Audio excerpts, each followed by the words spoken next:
எரேமியாவின் புத்தகம் 37வது அதிகாரம்.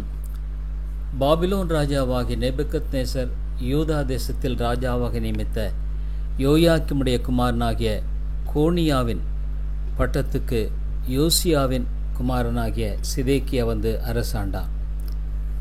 கர்த்தர் எரேமியா தீர்க்கதரிசியை கொண்டு சொன்ன வார்த்தைகளுக்கு அவனாகிலும் அவருடைய ஊழியக்காரராகிலும் தேசத்தின் ஜனங்களாகிலும் செவி கொடுக்கவில்லை.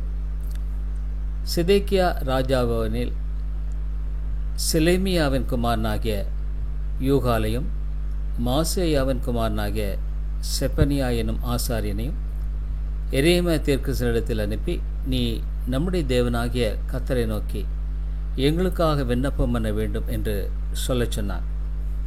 அப்பொழுது எரேமியா ஜனத்தின் நடுவே வரத்தும் போக்குமாயிருந்தான். அவனை அவர்கள் காவல் வீட்டில் இன்னும் போடவில்லை. பார்வோனின் சேனையோவென்றால் எகிப்திலிருந்து புறப்பட்டது. எருசலேமை முற்றுகை போட்ட கல்தேயர் அவர்களுடைய செய்தியை கேட்டு எருசலேமை விட்டு நீங்கி போனார்கள்.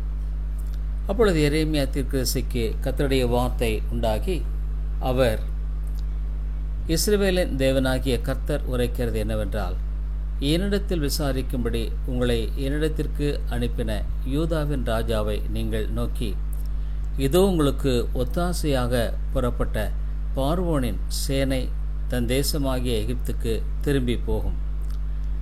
கல்தேயரோவென்றால் திரும்பி வந்து இந்த நகரத்துக்கு விரோதமாக யுத்தம் பண்ணி அதை பிடித்து அக்கினியால் சுட்டெரிப்பார்கள். கல்தேயர் நம்மை விட்டு நிச்சயமாய் போய்விடுவார்கள் என்று சொல்லி நீங்கள் மோசம் போகாதிருங்கள், அவர்கள் போவதில்லை. உங்களோட யுத்தம் பண்ணுகிற கல்தேயருடைய சேனையையெல்லாம் நீங்கள் முறியடித்தாலும், மீந்தவர்கள் எல்லாரும் காயப்பட்டவர்களாக இருந்தாலும் அவர்கள் தங்கள் கூடாரங்களிலிருந்து எழும்பி இந்த நகரத்தை அக்கினியால் சுட்டெரிப்பார்கள் என்று கர்த்தர் உரைக்கிறார் என்று சொல்லுங்கள் என்றார். பார்வோனின் சேனை வருகிறதென்று கல்தேயருடைய சேனை எருசலேமை விட்டு போனபோது எரேமியா அவ்விடத்தை விட்டு ஜனத்தின் நடுவே ஜாடையாய் விலகி பென்யமீன் தேசத்துக்கு போக மனதாய் எருசலேமிலிருந்து புறப்பட்டு போனான். அவன் பென்யமீன் வாசலில் வந்தபோது காவர் சேர்வையின் அதிபதியாகிய எரியா என்னும் நாமமுள்ள ஒருவன் அங்கே இருந்தான். அவன் அனனியாவின் குமாரனாகிய செலேமியாவின் மகன். அவன், நீ கல்தேயரை சேரப்போகிறவன் என்று சொல்லி எரேமியா தீர்க்கதரிசியை பிடித்தான். அப்பொழுது எரேமியா, அது போய் நான் கல்தேயரை சேரப்போகிறவன் அல்ல என்றான். ஆனாலும் எரியா எரேமியாவின் சொல்லை கேளாமல் அவனை பிடித்து பிரபுக்களிடத்தில் கொண்டு போனான்.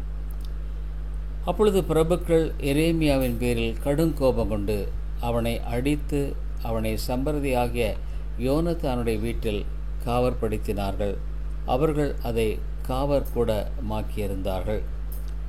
அப்படியே எரேமியா காவர் கிடங்கின் நிலவரையில் பிரவேசித்து அங்கே அநேக நாள் இருந்தான். பின்பு சிதேக்கியா ராஜா அவனை அழைத்தனுப்பி, கர்த்தரால் ஒரு வார்த்தை உண்டோ என்று ராஜா அவனை தன் வீட்டிலே இரகசியமாய் கேட்டான். அதற்கு எரேமியா, உண்டு, பாபிலோன் ராஜாவின் கையில் ஒப்புக் கொடுக்கப்படுவீர் என்று சொன்னான். பின்னும் எரேமியா சிதேக்கியா ராஜாவை நோக்கி, நீங்கள் என்னை காவல் வீட்டிலே அடைப்பதற்கு நான் உமக்கும் உம்முடைய ஊழியக்காரருக்கும் இந்த ஜனத்துக்கும் விரோதமாக என்ன குற்றம் செய்தேன்?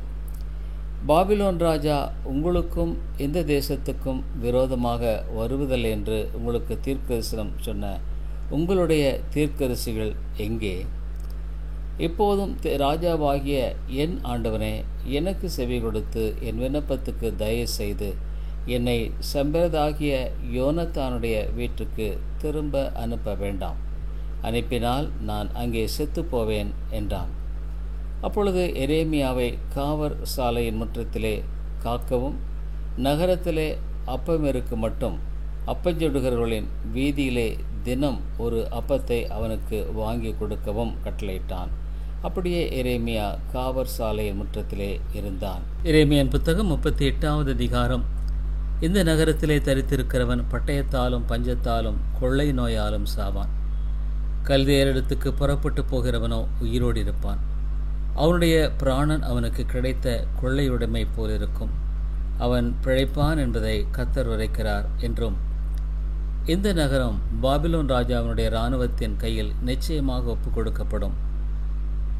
அவன் இதை பிடிப்பான் என்பதை கர்த்தர் உரைக்கிறார் என்றும், எரேமியா எல்லா ஜனத்தோடும் சொல்லிக் கொண்டிருந்த வார்த்தைகளை மாத்தானின் குமாரனாகிய செப்பத்தியாவும், பஸ்கூரின் குமாரனாகிய கெதலியாவும், செலமியாவின் குமாரனாகிய யூகாலும், மல்கியாவின் குமாரனாகிய பஸ்கூரும் கேட்டார்கள். அப்பொழுது பிரபுக்கள் ராஜாவை நோக்கி, இந்த மனுஷன் கொல்லப்பட உத்தரவாக வேண்டும். அதேனென்றால் இந்த நகரத்தில் மீதியாயிருக்கிற யுத்த மனுஷரிடத்திலும் மற்றுமுள்ள சகல ஜனங்களிடத்திலும் இவன் இப்படிப்பட்ட வார்த்தைகளை சொல்லுகிறதினாலே அவர்களுடைய கைகளை தளர்ந்து போக பண்ணுகிறான். இவன் இந்த ஜனத்தின் சேமத்தை தேடாமல் அவர்கள் கேட்டையே தேடுகிறான் என்றார்கள். அப்பொழுது சிதேக்கியா ராஜா, இதோ அவன் உங்கள் கைகளில் இருக்கிறான், உங்களுக்கு விரோதமாய் ராஜா ஒன்றும் செய்யக்கூடாது என்றான். அப்பொழுது அவர்கள் எரேமியாவை பிடித்து அவனை காவற் சாலையின் முற்றத்திலிருந்த அமலேகின் குமாரனாகிய மல்கியாவினுடைய துறவிலே போட்டார்கள். எரேமியாவை கயிறுகளினாலே அதிலே இறக்கிவிட்டார்கள். அந்த துறவிலே தண்ணீர் இல்லாமல் உளையாயிருந்தது. அந்த உளையிலே எரேமியா அமிழ்ந்தினான்.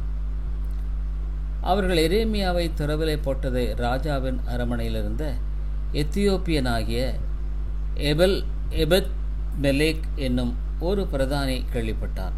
ராஜாவோ பென்னிமீன் வாசலிலே உட்கார்ந்திருந்தான். அப்பொழுது எபெத் மெலேக் ராஜாவின் அரமனையிலிருந்து புறப்பட்டு போய் ராஜாவை நோக்கி, ராஜாவாகிய ஆண்டவனே, இந்த புருஷர் எரேமியா தீர்க்கதரிசியை துறவிலே போட்டு செய்தது எல்லாம் தகாத செய்கையாயிருக்கிறது. அவன் இருக்கிற இடத்திலே பட்டினியினால் சாவானே, இனி நகரத்திலே அப்பம் இல்லை என்றான். அப்பொழுது ராஜா எபெத் மெலேக் என்னும் எத்தியோப்பியனை நோக்கி, நீ இவ்விடத்திலிருந்து 30 மனுஷரை உன்னுடனே கூட்டிக் கொண்டு போய் எரேமியா தீர்க்கதரிசி சாகாதற்கு முன்னே அவனை துறவிலிருந்து தூக்கிவிடு என்று கட்டளையிட்டார். அப்பொழுது எபெத் மெலேக் அந்த மனுஷரை தன்னுடனே கூட்டிக் கொண்டு ராஜாவின் அரமனை பொக்கிஷ சாலையின் கீழிருந்த அறைக்குள் புகுந்து கிழிந்து போன பழம் புடவைகளையும் கந்தை துணிகளையும் எடுத்துக்கொண்டு போய் அவைகளை கயிறுகளினால் எரேமியா வண்டைக்கு துறவிலே இறக்கிவிட்டு, எபெத் மெலேக் என்னும் எத்தியோப்பியன் எரேமியாவுடனே கிழிந்து போன இந்த பழம்புடவைகளையும் கந்தைகளையும் உம்முடைய அக்கல்களில் கயிறுகளுக்குள் அடங்க வைத்து போட்டுக்கொள்ளும் என்றான். எரேமியா அப்படியே செய்தான். அப்பொழுது எரேமியாவை கயிறுகளால் தூக்கி அவனை துறவிலிருந்து எடுத்து விட்டார்கள். எரேமியா காவற் சாலை முற்றத்தில் இருந்தான். பின்பு சிதேக்கியா ராஜா எரேமியா தீர்க்கதரிசியை கர்த்தருடைய ஆலயத்தில் இருக்கும் 3ஆம் வாசலிலே தன்னிடத்திற்கு வரவழைத்தான். அங்கே ராஜா எரேமியாவை நோக்கி, நான் உன்னிடத்தில் ஒரு காரியம் கேட்கிறேன், நீ எனக்கு ஒன்றும் மறைக்க வேண்டாம் என்றான். அப்பொழுது எரேமியா சிதேக்கியாவை நோக்கி, நான் அதை உமக்கு அறிவித்தால் என்னை நிச்சயமாய் கொலை செய்வீர் அல்லவா? நான் உமக்கு ஆலோசனை சொன்னாலும் என் சொல்லை கேட்க மாட்டீர் என்றான். அப்பொழுது சிதேக்கியா ராஜா, நான் உன்னை கொல்லாமலும் உன் பிராணனை வாங்க தேடுகிற இந்த மனுஷர் கையில் உன்னை ஒப்புக்கொடாமலும் இருப்பேன் என்பதை நமக்கு இந்த ஆத்துமாவை உண்டு பண்ணின கர்த்தருடைய ஜீவனை கொண்டு சொல்லுகிறேன் என்று எரேமியாவுக்கு இரகசியமாய் ஆணையிட்டான். அப்பொழுது எரேமியா சிதேக்கியாவை நோக்கி, நீர் பாபிலோன் ராஜாவின் பிரபுக்கள் அண்டைக்கு புறப்பட்டு போவீரானால் உம்முடைய ஆத்துமா உயிரோடு இருக்கும். இந்த பட்டணம் அக்கினியால் சுட்டெரிக்கப்படுவதில்லை. நீரும் உம்முடைய குடும்பமும் உயிரோடு இருப்பீர்கள். நீர் பாபிலோன் ராஜாவின் பிரபுக்களிடத்திற்கு புறப்பட்டு போகாவிட்டால் அப்பொழுது இந்த நகரம் கல்தேயர் கையில் ஒப்புக் கொடுக்கப்படும். அவர்கள் இதை அக்கினியால் சுட்டெரிப்பார்கள். நீர் அவர்களுக்கு தப்பி போவதில்லை என்கிறதை இஸ்ரவேலின் தேவனும் சேனைகளின் தேவனுமாகிய கர்த்தர் சொல்லுகிறார் என்றான். அப்பொழுது சிதேக்கியா ராஜா எரேமியாவை நோக்கி, கல்தேயர் தங்களை சேர்ந்து போன யூதரின் கையிலே என்னை பரியாசம் பண்ண ஒப்புக் கொடுப்பார்களோ என்று நான் ஐயப்படுகிறேன் என்றான். அதற்கு எரேமியா, உம்மை ஒப்புக்கொடார்கள். நான் உம்மிடத்தில் சொல்லுகிற கர்த்தருடைய வார்த்தைக்கு செவிகொடும். அப்பொழுது உமக்கு நன்மையாயிருக்கும், உம்முடைய ஆத்துமா பிழைக்கும். நான் புறப்படுகிறதில்லை என்பீரேயாகில், கர்த்தர் எனக்கு தெரியப்படுத்தின வார்த்தையாவது, இதோ யூதா ராஜாவின் வீட்டிலே மீதியான எல்லா ஸ்திரீகளும் வெளியே பாபிலோன் ராஜாவின் பிரபுக்கள் அண்டையில் கொண்டு போகப்படுவார்கள். அப்பொழுது இதோ அவர்கள் தானே உம்முடைய இஷ்டர்கள். அவர்கள் உமக்கு போதனை செய்து உம்மை மேற்கொண்டார்கள் என்றும், உம்முடைய கால்கள் உலகிலே அழிந்தின பின்பு அவர்கள் பின்வாங்கி போனார்கள் என்றும் அந்த ஸ்திரீகளே சொல்லுவார்கள். உம்முடைய எல்லா ஸ்திரீகளையும் உம்முடைய பிள்ளைகளையும் வெளியே கல்தேயரிடத்தில் கொண்டு போவார்கள். நீரும் அவர்கள் கைக்கு தப்பி போகாமல் பாபிலோன் ராஜாவின் கையினால் பிடிக்கப்பட்டு இந்த நகரம் அக்கினியால் சுட்டரிக்கப்பட காரணமாயிருப்பீர் என்றான். அப்பொழுது சிதேக்கியா எரேமியாவை நோக்கி, இந்த வார்த்தைகளை ஒருவருக்கும் அறிவிக்க வேண்டாம், அப்பொழுது நீ சாவதில்லை. நான் உன்னுடனே பேசினதை பிரபுக்கள் கேள்விப்பட்டு உன்னிடத்தில் வந்து, நீ ராஜாவோட பேசிக்கொண்டதை எங்களுக்கு தெரிவி, எங்களுக்கு ஒன்றும் மறைக்காதே, அப்பொழுது உன்னை கொல்லாதிருப்போம். ராஜா உன்னோடு என்ன பேசினார் என்று உன்னை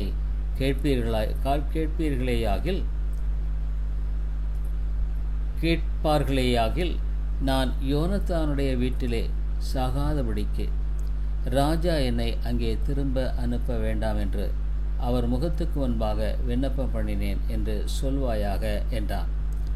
பின்பு எல்லா பிரபுக்களும் எரேமியானிடத்தில் வந்து அவனை கேட்டார்கள். அப்பொழுது அவன் ராஜா கற்பித்த இந்த எல்லா வார்த்தைகளின்படியே அவர்களுக்கு அறிவித்தான். காரியம் கேள்விப்படாமற் போனபடியினால் அவனோடு பேசாமல் இருந்து விட்டார்கள். அப்படியே எரேமியா எருசலேம் பிடிபடுகிற நாள் மட்டாக காவற் சாலை முற்றத்தில் இருந்தான். எருசலேம் பிடிபட்டு போன போதும் அங்கேயே இருந்தான். எரேமியாவின் புத்தகம் 39வது அதிகாரம். யூதாவின் ராஜாவாகிய சிதேக்கியா அரசாண்ட 9ஆம் வருஷம் 10ஆம் மாதத்திலே பாபிலோன் ராஜாவாகிய நெபுக்கத்நேசரும் அவனுடைய எல்லா இராணுவம் எருசலேமுக்கு விரோதமாய் வந்து அதை முற்றுகை போட்டார்கள். சிதேக்கியா அரசாண்ட 16ஆம் வருஷம் 4ஆம் மாதம் 9ஆம் தேதியிலே நகரத்து மதிலில் திறப்பு கண்டது. அப்பொழுது பாபிலோன் ராஜாவின் பிரபுக்களாகிய நெர்கல்-சரேத்சேர், சம்கார் நெபோ, சர்சேகிம், ரப்சாரிஸ், நெர்கல்-சரேத்சேர், ரப்மாக் என்பவர்களும் பாபிலோன் ராஜாவின் மற்ற எல்லா பிரபுக்களும் உட்பிரவேசித்து நடு வாசலில் இருந்தார்கள்.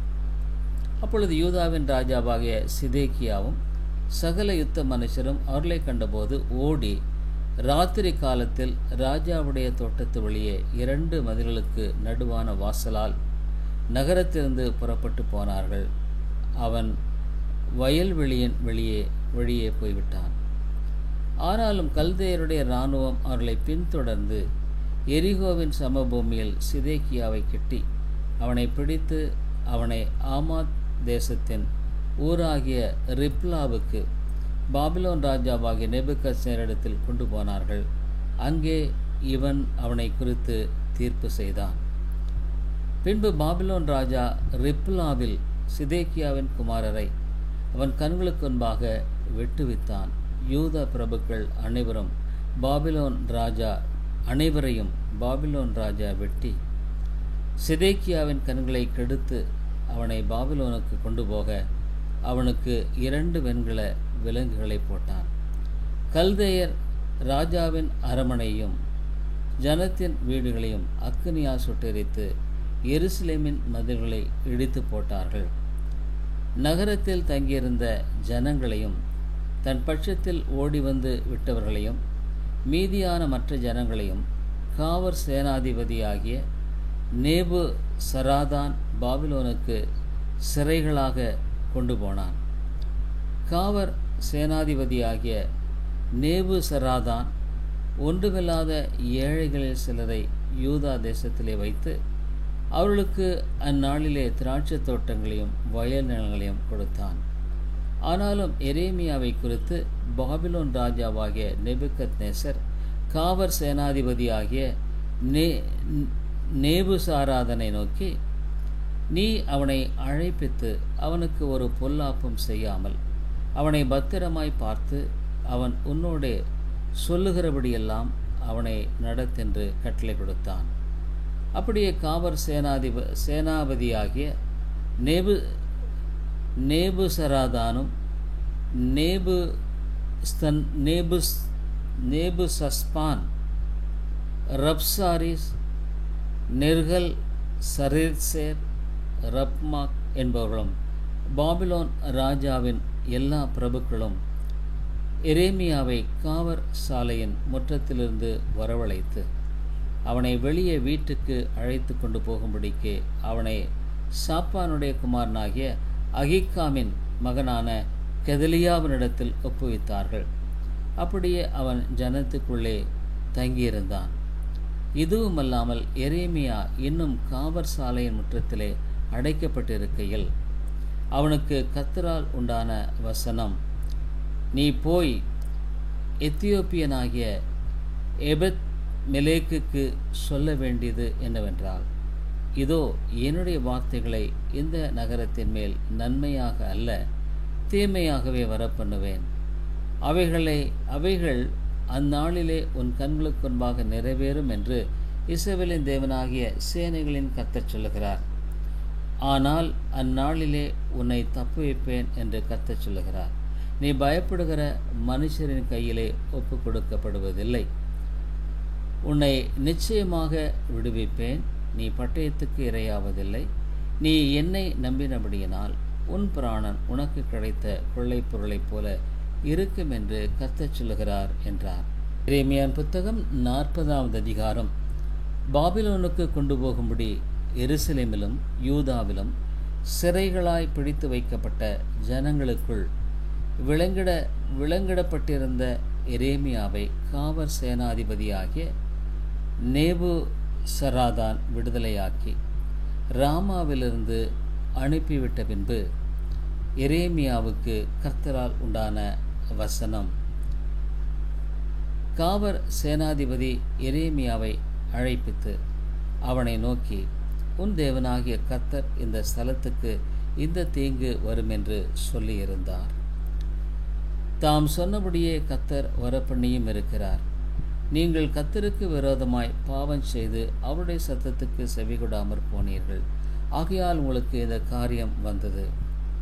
இப்போதும் இதோ உன் கைகளில் இடப்பட்ட விலங்குகளை இன்று நீக்கி போட்டேன்.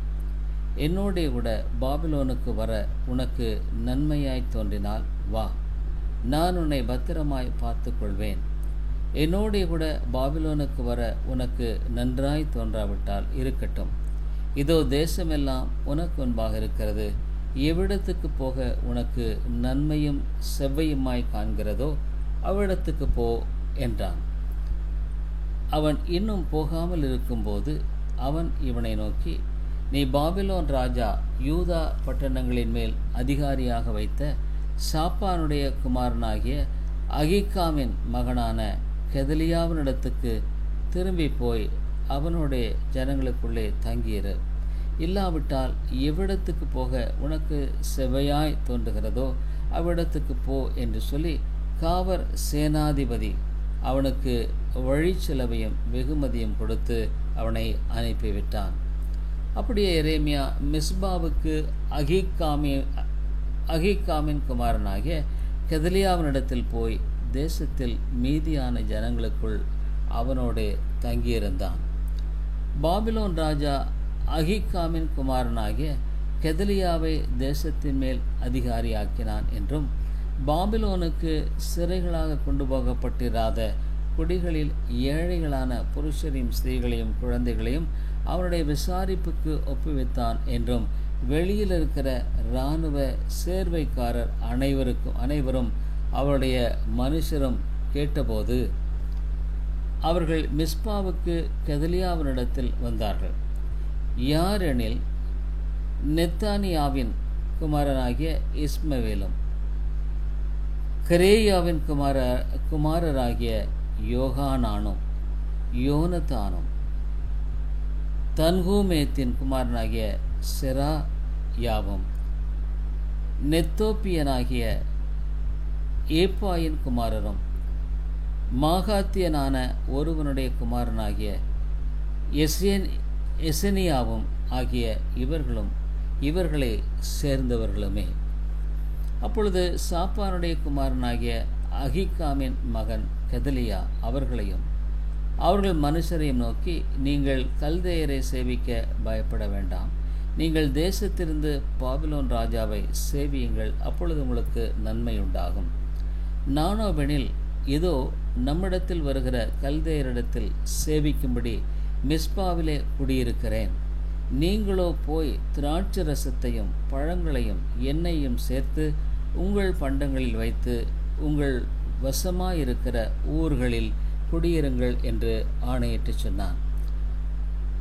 மோவாபிலும் அம்மோன் புத்திரிடத்திலும் ஏதோமிலும் சகல தேசங்களிலும் இருக்கிற யூதரும், பாபிலோன் ராஜா யூதாவில் சிலர் மீதியாயிருக்க கட்டளையிட்டார் என்றும், சாப்பானுடைய குமாரனாகிய அகிகாமின் மகனான கெதலியாவை அவர்கள் மேல் அதிகாரியாக்கினான் என்றும் கேட்டபோது, எல்லா யூதரும் தாங்கள் துரத்துண்ட எல்லா இடங்களிலுமிருந்து யூதா தேசத்தில் கெதலியாவினிடத்தில் மிஸ்பாவுக்கு வந்து திராட்சை ரசத்தையும் பழங்களையும் மிகுதியாய் சேர்த்து வைத்தார்கள்.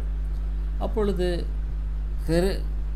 கரேயாவின் குமாரனாகிய யோகனானும் வெளியிலே இருந்த சகல இராணுவ சேர்வைக்காரரும் மிஸ்பாவுக்கு கெதலியாவினிடத்தில் வந்து, உம்மை கொன்று போடும்படிக்கு அம்மோன் புத்திரின் ராஜாவாகிய பாலிஸ் என்பவன் நெத்தானியாவின் குமாரனாகிய இஸ்மவேலை அனுப்பினான் என்பதை நீர் அறியவில்லையோ என்றார்கள். ஆனாலும் அகிகாமின் குமாரனாகிய கெதலியா அவர்கள் வார்த்தையை நம்பவில்லை. பின்னும் கரேயாவின் குமாரனாகிய யோகன்னான் மிஸ்பாவிலே கெதலியாவோடு இரகசியமாய் பேசி, நான் போய் ஒருவரும் அறியாமல் நெத்தனியாவின் குமாரனாகிய இஸ்மவேலை வெட்டி போட உத்தரவாக வேண்டும். உம்மிடத்தில் சேர்ந்த யூதர் எல்லாரும் சிதறுண்டு போகவும் யூதாவில் மீந்தவர்கள் அழியவும் அவன் உம்மை கொன்று போட வேண்டியதென்ன என்றான். ஆனாலும் அகிகாமின் குமாரனாகிய கெதலியா கரேயாவின் குமாரனாகிய யோகனானை நோக்கி, நீ இந்த காரியத்தை செய்யாதே, இஸ்மவேலின் மேல் நீ பொய் சொல்லுகிறாய் என்றான்.